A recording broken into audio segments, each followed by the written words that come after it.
पे जान भी कुर्बान है, वो इस पे दिल कुर्बान, इस पे जान भी कुर्बान है। तेरा पाकिस्तान है, ये मेरा पाकिस्तान है, तेरा पाकिस्तान है, ये मेरा पाकिस्तान। बिस्मिल्लाहिर्रहमानिर्रहीम। इय्याका नअबुदु व इय्याका नस्तईन। शाह फैसल कॉलोनी के शहरियों,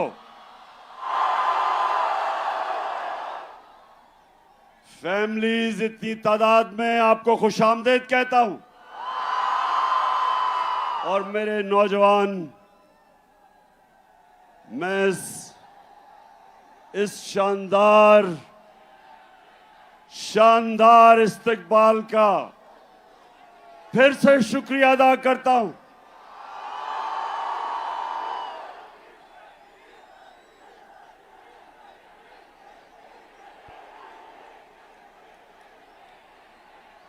जब मेरी हुकूमत हटाई गई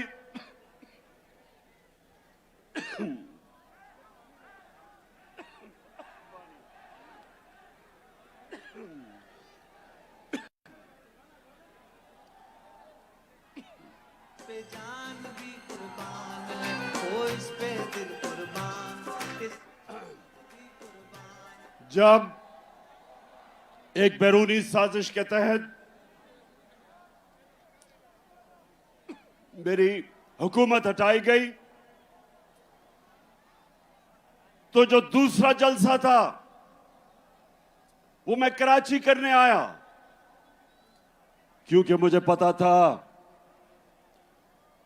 कि इस मुल्क में सियासी तहरीकें हमेशा कराची से शुरू हुई।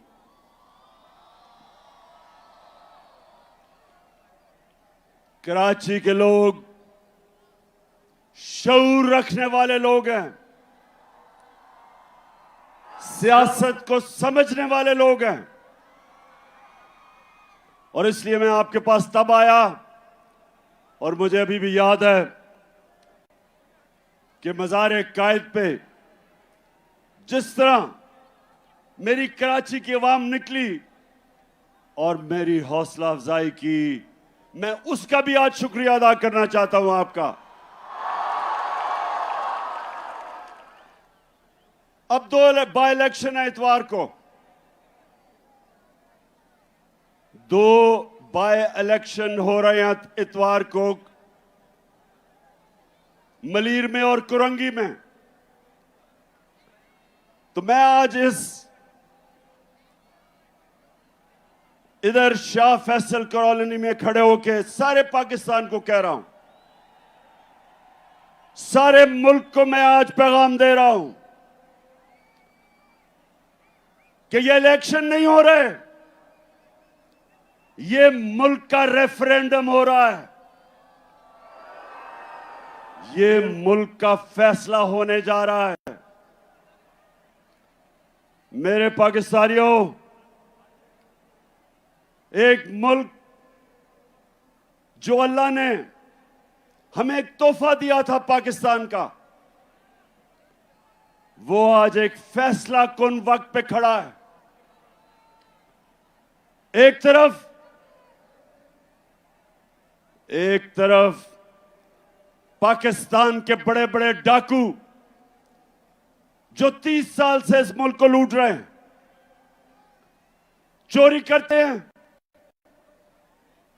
और जब एहतसाब होने लगता है बाहर भाग जाते हैं, फिर डील करते हैं, एनआरओ लेके वापस आ जाते हैं, फिर लूटते हैं, फिर जब एहतसाब होने लगता है फिर बाहर भाग जाते हैं, एनआरओ लेके वापस आते हैं। ये अमीर तरीन होते जा रहे हैं, कौम मकरूज होती जा रही है। जब से ये आए हैं 6 महीने में, और कराची के लोगों, आप शऊर रखने वाले लोगों, ये पाकिस्तान का फाइनेंशियल कैपिटल है। कराची ऊपर जाता है तो पाकिस्तान ऊपर जाता है।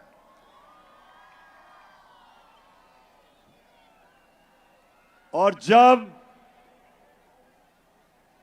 कराची की तबीयत खराब होती है तो मुल्क की तबीयत खराब हो जाती है।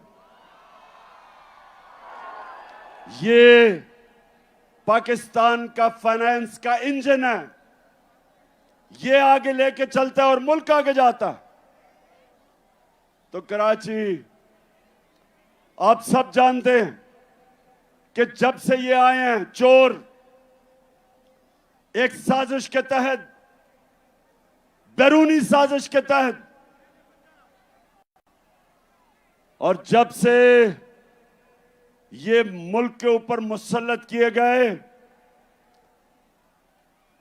महंगाई के सारे रिकॉर्ड टूट गए। 50 साल में मुल्क की सबसे ज्यादा महंगाई। यहां फैमिलीज बैठी हैं, जब बिजली के बिल आते हैं तो आप सब जानते हैं कि कभी इस मुल्क के अंदर इतनी महंगी बिजली, और खास तौर पे जो तनख्वाहदार तबका है, बिजली, अभी गैस बढ़ने वाली है, लोड शेडिंग, पेट्रोल और डीजल 150 लीटर।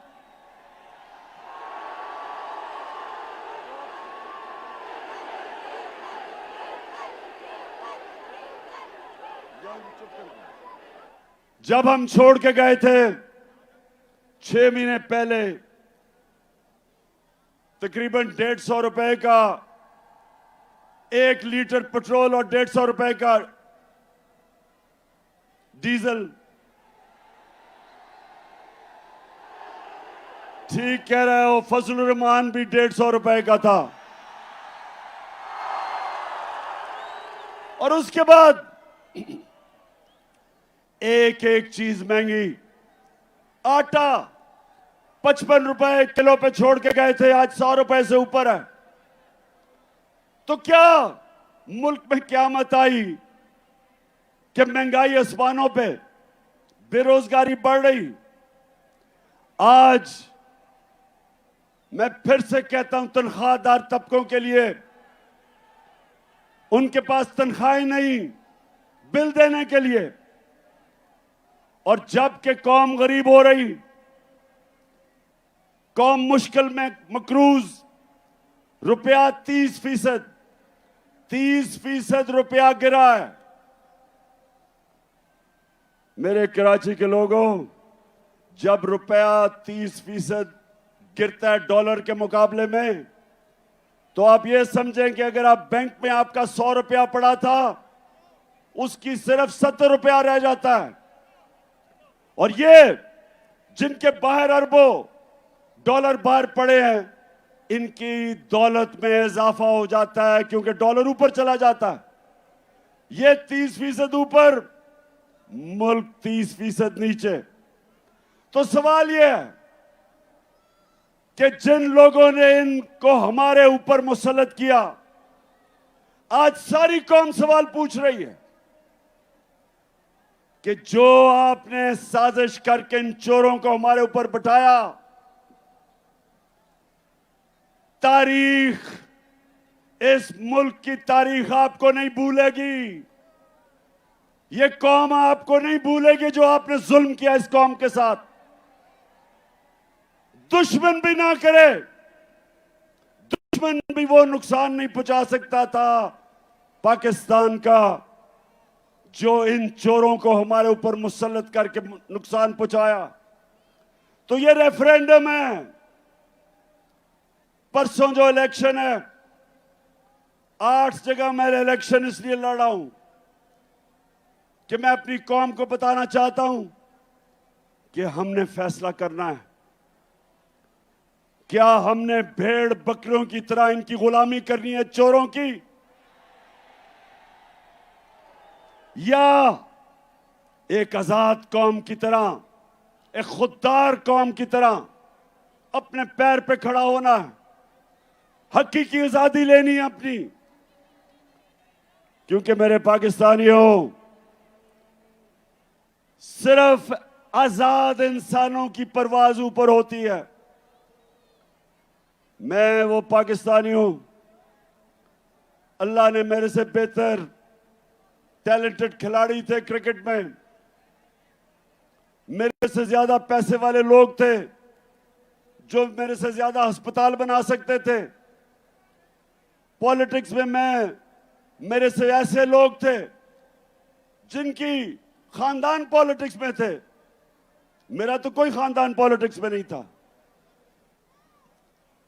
लेकिन मेरे पाकिस्तानी अल्लाह ने कामयाबी मुझे इसलिए दी क्योंकि मैं एक आजाद इंसान हूं, मैं आजाद हूं, मैंने किसी की गुलामी नहीं की।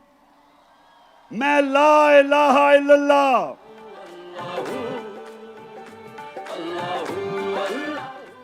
ला इलाहा इल्लल्लाह, नहीं है कोई खुदा अल्लाह के सिवा, ये इंसान को आजाद करता है। और मेरे पाकिस्तानियों, खास तौर पे मैं अपने नौजवानों को यह बताना चाहता हूं कि सिर्फ आजाद जहन, आजाद इंसान, आजाद मुल्क, सिर्फ उनकी परवाज ऊपर होती है। गुलाम तो अच्छी गुलामी कर सकते हैं, गुलाम तो वो बन सकते हैं जो इस वक्त मुल्क का क्राइम मिनिस्टर है, जिसको चेरी ब्लॉसम कहता हूं। अच्छा, जरा ये देख लें, कभी किसी मुल्क का प्राइम मिनिस्टर ऐसी बातें करता, जरा ये देखें पहले। मैं सऊदी अरब से होके आया हूँ, मैं यूएई के होके, अभी मैं तुर्की होके आया हूँ, और मैंने उन भाइयों को कहा कि आप हमारे बड़े अजीम भाई हैं, हमेशा आपने हमारी मदद की। और मैंने यही कहा, जब मैं आया हूँ तो आप समझेंगे शायद ये मांगने आया है। मैं मांगने नहीं आया, लेकिन मजबूरी है। जिस तरह माजी में 75 साल में आपने हमारा हाथ बटाया है, कुछ अर्सा आप हाथ बटा। मैंने कहा मैं वादा करता हूं कि इंशाअल्लाह हम पूरी कौम हम मिलकर दिन रात मेहनत करेंगे, पसीना कराएंगे, अपने पांव पे खड़े होंगे। अच्छा सुनो, अब सुनो पाकिस्तानियों, ये जरा बड़ी गौर से मेरी बात सुनो। जब आपका प्राइम मिनिस्टर भिखारियों की तरह दूसरों से पैसे मांगता है, और जो दूसरे, याद रखें जिन मुल्कों से ये पैसे मांगते हैं, जब मैं प्राइम मिनिस्टर था तो जब भी दूसरे मुल्क का मिनिस्टर या प्राइम मिनिस्टर मुझे मिलने आता था तो पहले फॉरेन ऑफिस मुझे पूरा उसका शजरा बता देता था कि ये पड़ा किधर, इसने मेरे से मिलने से प्राइम मिनिस्टर से पहले क्या नौकरी करता था, क्या ये ईमानदार है, करप्ट है, सारा कुछ मुझे पता होता था उससे मिलने से पहले। तो जब ये शहबाज शरीफ, जब ये दुनिया में पैसे मांगने जाता है तो याद रखें, उनको सब पता होता है कि इसके और इसके भाई के अरबों डॉलर मुल्क से बाहर पड़े हैं, चोरी का पैसा, सबको पता होता है। तो जब अपना पैसा मुल्क से बाहर ले जाओ चोरी करके और दूसरों को कहो पाकिस्तान में पैसा दो, लोग आपको हकारत की नजर से देखते हैं, लोग आपको जलील करते हैं। और जब मुल्क का प्राइम मिनिस्टर जलील होता है तो सारी कौम को शर्मिंदा करवाता है। मैं जो आपको कह रहा हूं, ये रेफरेंडम है आज, या इन चोरों के नीचे, और इन्होंने अपने बच्चे तैयार किए हुए हैं, फिटे हुए बच्चे, चोरी के पैसे पे पले हुए बच्चे, या वो,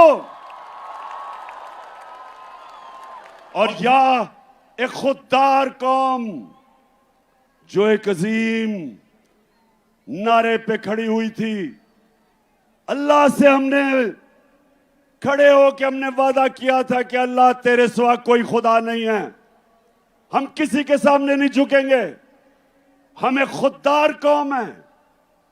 और ला इलाहा इल्लल्लाह इंसान को गैरत देता है। और जो कौमें ऊपर जाती हैं वो गैरतमंद होती हैं, वो मिल के कुर्बानियां देती हैं, वो भिखारियों की तरह भीख नहीं मांगती। अब जरा ये देखें, ये मैं जरा दिखाने लगा हूं कि अभी शहबाज शरीफ अमेरिका गया और ये इंटरव्यू दे रहा है। ये एक अमेरिका में टीवी को इंटरव्यू दे रहा है, जरा ये देखें क्या कहता है, फिर मैं उर्दू में बताऊंगा क्या कह रहा है। Unless we get substantial relief, how can the world expect from us to stand on our own feet? It is simply impossible, next to impossible. The world has to stand by us. And there is a yawn are asked and what is available. Please, through your cameras, have this yawning gap bridged and bridged very quickly. The epidemic. It is waiting for us. Please help us in कहता है उस anchor को please help us, और वो TV anchor है शहबाज शरीफ। गोरा रंग देख के सबके सामने हाथ फैला लेते हो। अब वो तो टीवी एंकर है, उसे कहता है प्लीज हेल्प अस, और वो किधर से पैसे दे तुम्हें। लेकिन जब अच्छा, एक और मैं आपको दिखाता हूं, क्योंकि कराची जरा आप एंजॉय भी करें ना। Thank you very much, General एक Secretary. मिनट, अच्छा अब ये सुन ले, वो कराची जरा सुनो। यूनाइटेड नेशंस का सेक्रेटरी जनरल पाकिस्तान आता है, सलाब आए हुए होते हैं, वो खुद देखने आता है कि मैं कैसे पाकिस्तान की मदद कर सकूं। तो यूनाइटेड नेशन का सेक्रेटरी जनरल आता है। अब जरा ये तमाशा देखेंगे शहबाज शरीफ उसे करता क्या है। Thank you very much, General Secretary. And I assure you, whatever support we get from your institution and through your institution, I give you my word of honor, along with all these ladies and gentlemen sitting on this table, ministers, general officers, government officials, ladies and gentlemen, that every penny we get from you or from wherever, we will spend it most transparently and in the interest of the suffering humanity. Thank you. अच्छा जी, कराची, अब मैं तर्जमा बताता हूं इसने क्या कहा उसे। वो बेचारा और बड़ा ही अच्छा आदमी है, एंटोनियो गुटरेस, जो सेक्रेटरी जनरल है यूनाइटेड नेशंस का। वो आता है पाकिस्तान से हमदर्दी दिखाने, पहले तो ये उसका बाजू पकड़ लेता है, उसके बाद उसे कहता है ये जरा सुनो, और ये थोड़ी हमारे सब के लिए, मैं पाकिस्तानी होते हुए हम सब के लिए शर्मिंदगी है। उसे पता है क्या कहता है? उसे कहता है जो भी पैसा आप हमें देंगे, मैं आपसे वादा करता हूं वो हम चोरी नहीं करेंगे, हम ईमानदारी से खर्च करेंगे। सितम के कोहे गरा रूई की तरह उड़ जाएंगे हम महकूमों के पांव तले। अच्छा अभी, अच्छा जरा एक मिनट, उसके बाद वो नवाज का भी, अच्छा जरा नहीं नवाज वाले, अच्छा ये जरा एक और आप देखें, हमारा प्राइम मिनिस्टर ये शहबाज शरीफ जाता है वो सदर पुतिन से मिलने, रूस वाले से। जरा आप ये जरा देखें कि उसके सामने ये जब मिलने जाता है तो क्या होता है। Some news from overseas. The Prime Minister of Pakistan met with Vladimir Putin, and it looked like he was really struggling with his translation headphones. Take a look at this.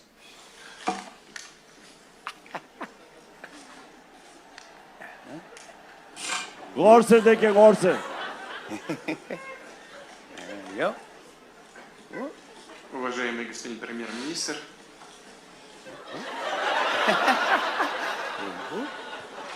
Hold on. somebody help me? Yeah, there you go. There you go. There we go. Уважаемый господин премьер-министр, идет перевод? Все нормально?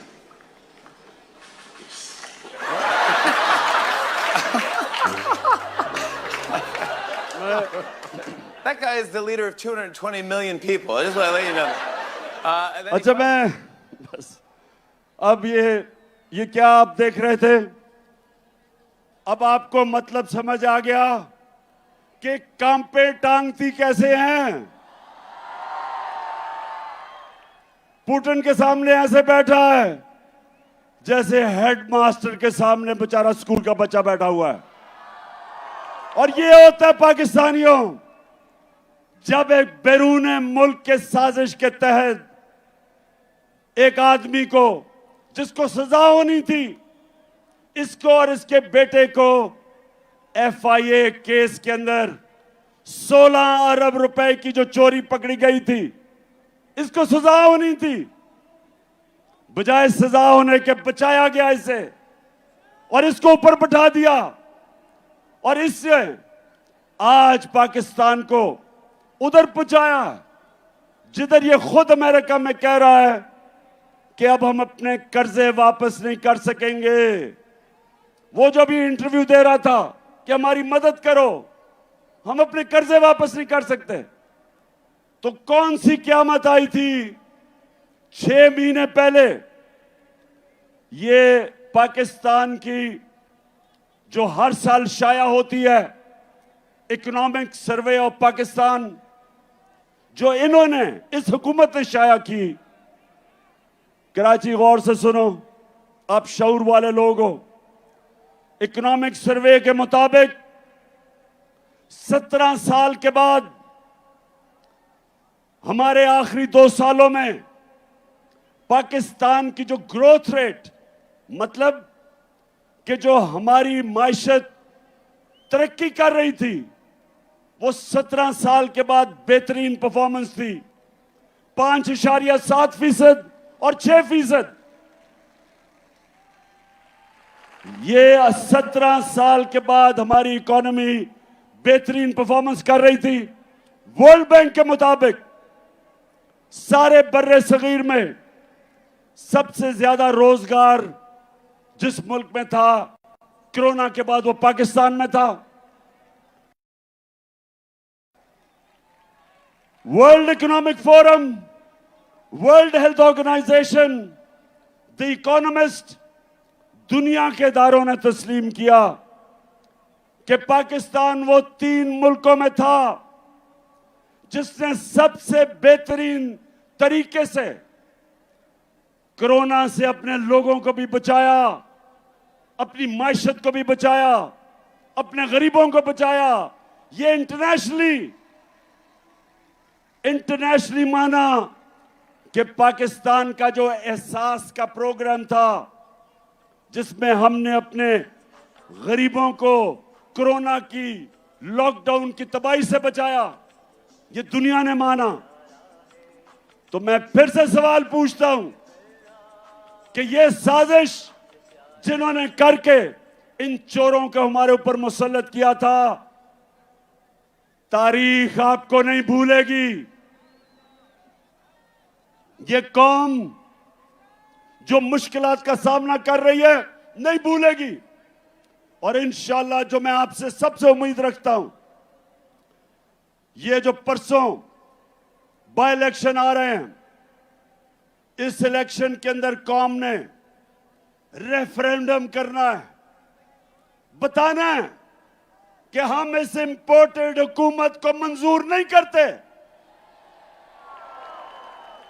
हम इन चोरों को जो 30 साल से 2 बड़े बड़े डाकू खानदान जो चोरी करके पैसा बाहर लेके जा रहे थे, हम कभी इनको कबूल नहीं करेंगे।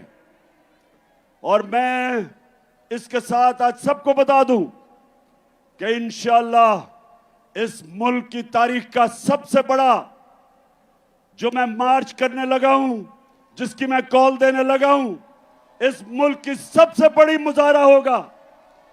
इस मुल्क की तारीख, अवाम का समुंदर निकलेगा हमारे साथ और सबको बताएगा, सारों को पैगाम देगा इस मुल्क में कि कौम किधर खड़ी है आज, कि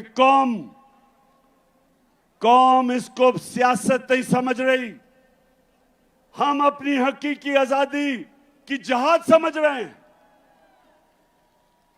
और कराची, आप तो माशाल्लाह वो लोग हो जो हमेशा, जिस तरह मैंने शुरू में कहा, सारी सियासी तहरीकें जो शुरू होती थी हमेशा कराची से शुरू होती थी। और अब जो मैं, हमारे साथ ही बैठते थे एमक्यूएम वाले, मैं एमक्यूएम से पूछता हूं कि क्या अब आप खुश हैं जरदारी के साथ बैठ के? क्या वो आपके मसले हल कर दिए? क्या जरदारी ने कराची के मसले हल कर दिए? बताएं, कराची बताओ। हमारी हुकूमत थी, हमारी हुकूमत फेडरल गवर्नमेंट में थी, सिंध में हमारी हुकूमत नहीं थी। उसके बावजूद हमने कराची सर्कुलर रेलवे का शुरू किया, एक्निक से पास किया, हमने ग्रीन लाइन शुरू की, बस सर्विस। और जो सबसे बड़ा कराची का मसला है पानी का, K4 जो 15 साल से रुका हुआ था, वो हमने शुरू किया ताकि कराची के लोगों को पानी मिले। तो कराची इंशाल्लाह, जो मुझे नजर आ रहा है, 26 साल से मैं जद्दोजहद कर रहा हूं, मुझे पहली दफा नजर आ रहा है कि अंदरूने सिंध के लोग वो भी हकीकी आजादी के लिए तैयार बैठे हैं। है ये राहे अमल, आओ हम सब साथ चले, मुश्किल हो या आसानी, साथ में डाले हाथ चले। धड़कन है पंजाब मगर दिल अपना मैदान है। मैं भी पाकिस्तान हूँ, तू भी पाकिस्तान है। तू तो मेरी जान है, तू तो मेरी आन है, तू मेरा ईमान है। इंशाल्लाह अंदरूने सिंध के लोग तैयार हो जाओ। मैं ये मार्च से फारग हो लूं, मेरा फिर पूरा रुख अंदरूने सिंध पे है, और फिर कराची भी आऊंगा। और मेरा ये अज़म है कि ये जो जरदारी माफिया जिसने अंदरूने सिंध के लोगों को गुलाम बनाया हुआ है, मेरे सिंधी भाइयों तैयार हो जाओ। इंशाल्लाह मैं जब तक सिंध में अब दौरा करूंगा, एक एक डिस्ट्रिक्ट में जाऊंगा, अपने सिंध के लोगों को खड़ा करूंगा, और ये अजाब, ये जो बीमारी लगी हुई है जरदारी की सिंध को, ये इंशाल्लाह इससे आजाद करेंगे। अच्छा, आप कराची, अभी मैं जरा एक दो और आपको वीडियोस दिखाना चाहता हूं। मैं जरा अब गौर से आपने वीडियो देखनी है। मैं इसलिए बार बार दिखाता हूं हर जलसे में, क्योंकि अभी मरियम कहती कि ओहो मैं तो बेकसूर थी, और मैं बाइज्जत बरी हो गई हूं। उधर इसहाक डार कहता है मैं बाइज्जत बरी हो गया हूं। अब नवाज शरीफ बाइज्जत बरी हो जाएगा, और इस NRO 2 में जरदारी भी बाइज्जत बरी हो जाएगा। सिर्फ बेचारे छोटे छोटे चोर पकड़े जाएंगे पाकिस्तान में। सिर्फ वो साइकिल चोर, स्कूटर चोर, मोटरसाइकिल चोर, बेचारे, उनके अलावा कोई बड़ा डाकू इस निजाम के अंदर नहीं पकड़ा जाएगा। तो जब मरियम कहती है, अब आपने गौर से देखना, ये मरियम कहती है जी मेरे से तो बड़ा जुल्म हुआ, मैं तो बेकसूर हूं, देखे ना ये इमरान खान कितना जालिम आदमी है। मरियम बीबी, सारी कौम से झूठ ना बोले। आपके जब हमने पूछा आपसे आज से 10 साल पहले कि 4 बड़े बड़े महलात लंदन के सबसे महंगे इलाके में, मेफेयर जो है सबसे महंगा इलाका है लंदन का, उधर 4 बड़े बड़े महलात इन्होंने खरीदे हुए थे। तो जब मैंने इससे पूछा कि बताओ कि ये महलात किधर से आए, कौन से पैसे से आए, तो मरियम क्या कहती है ये जरा देखें। 10 साल पहले इस तरह मुझे लगा कि आप लोगों को बेवकूफ नहीं बना सकते। मेरी सेंट्रल लंदन में प्रॉपर्टीज तो दूर की बात है, मेरी पाकिस्तान में भी कोई प्रॉपर्टी नहीं है। मैं अपने वालिद के साथ है और मुझे समझ नहीं आई कि मेरी और मेरी वालदा की और बहन भाइयों की प्रॉपर्टीज ये कहाँ से निकाल के ले आए हैं। मेरे नाम पाकिस्तान में कोई प्रॉपर्टी नहीं है, ये तो इंग्लैंड की बात है। सुन लिया। अब ये कब था? ये था 2014 में। बेचारी मरियम को नहीं पता था कि अल्लाह अल हक है और वो सच सामने ले आता है। 2 साल के बाद एक इंटरनेशनल इंकशाफ हुआ, पैनामा पेपर्स।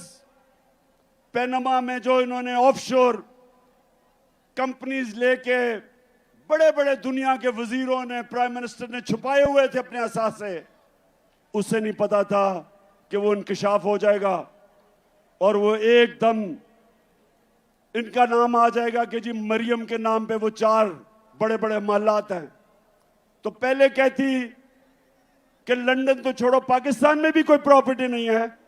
अब जब इंकशाफ होता है तो मरियम का भाई हुसैन शरीफ क्या कहता है, सुने।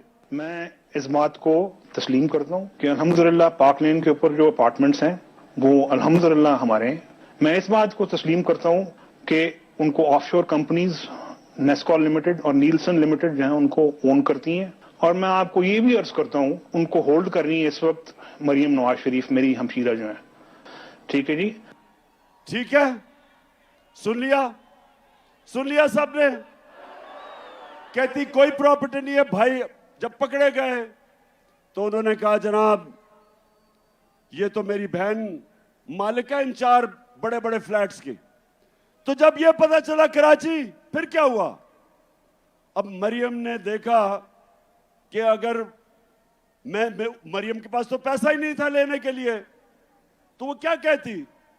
अब वो अगर बाप का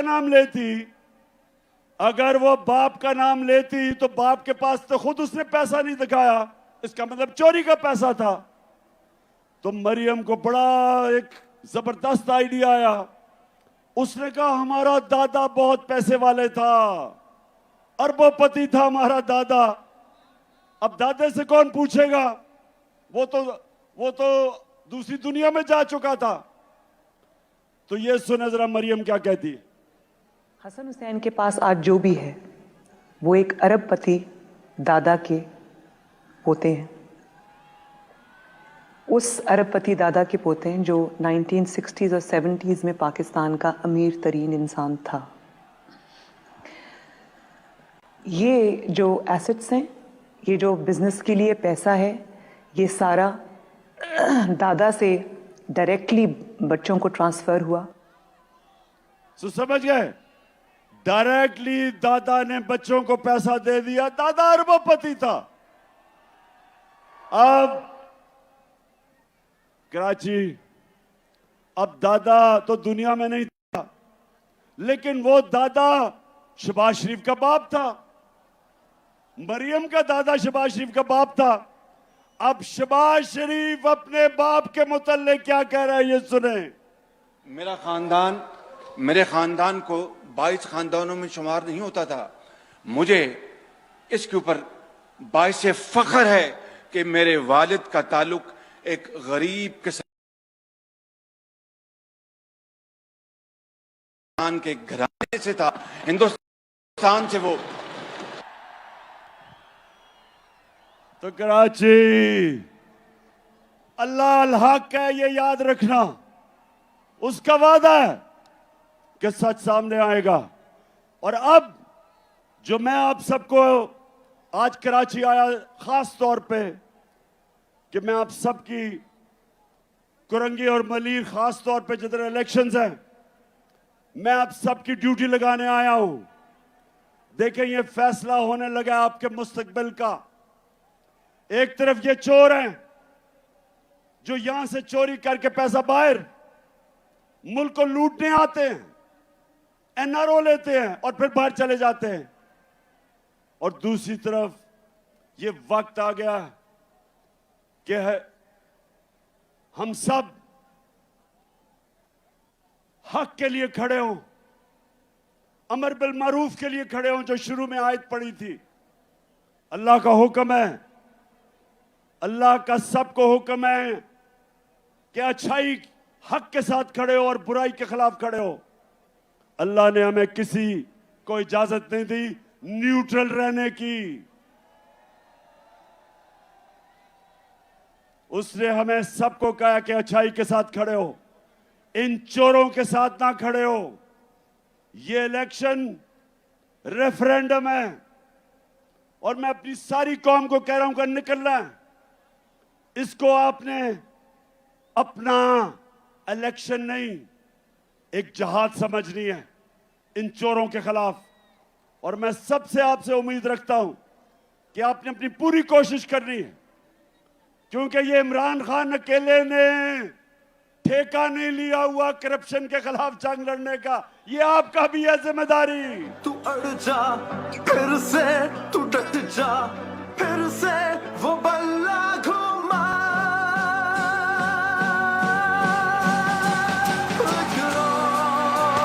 कदम बढ़ा फिर से, वो लम्हा दोहरा जब जीत के आया था, फिर से वतन को जिता।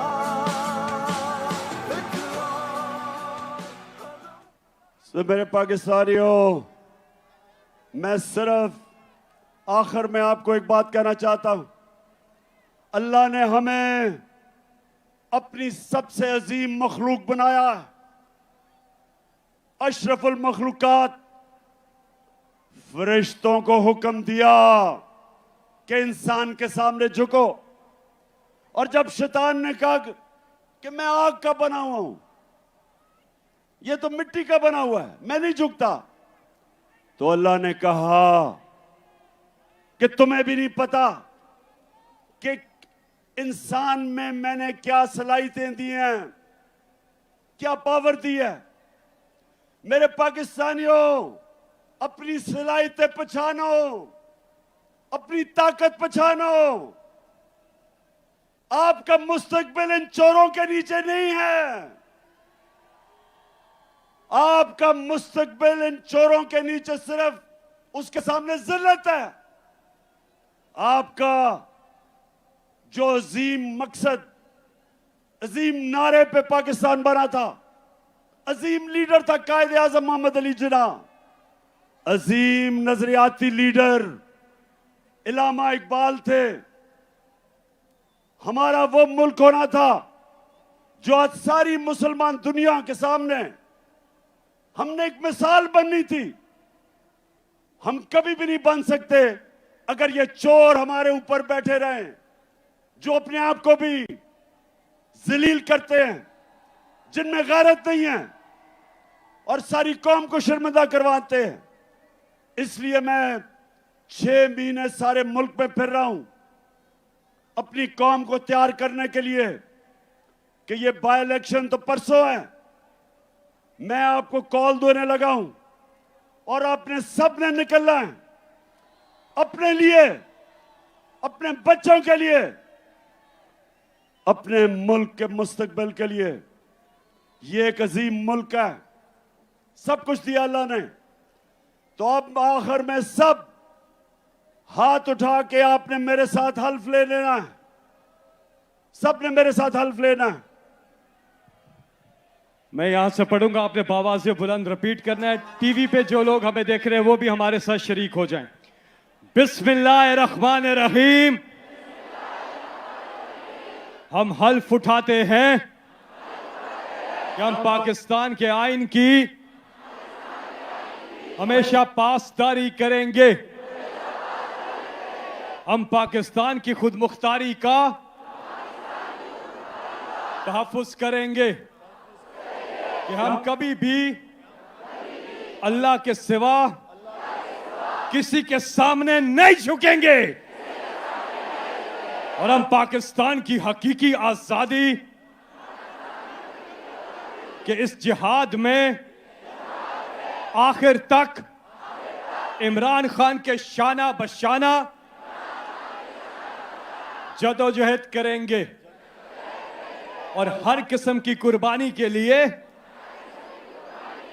तैयार रहेंगे। अल्लाह हम सबका हामी और नासिर हो। आमीन। कराची, आपका दिल से शुक्रिया अदा करता हूं। बहुत बहुत शुक्रिया। पाकिस्तान जिंदाबाद।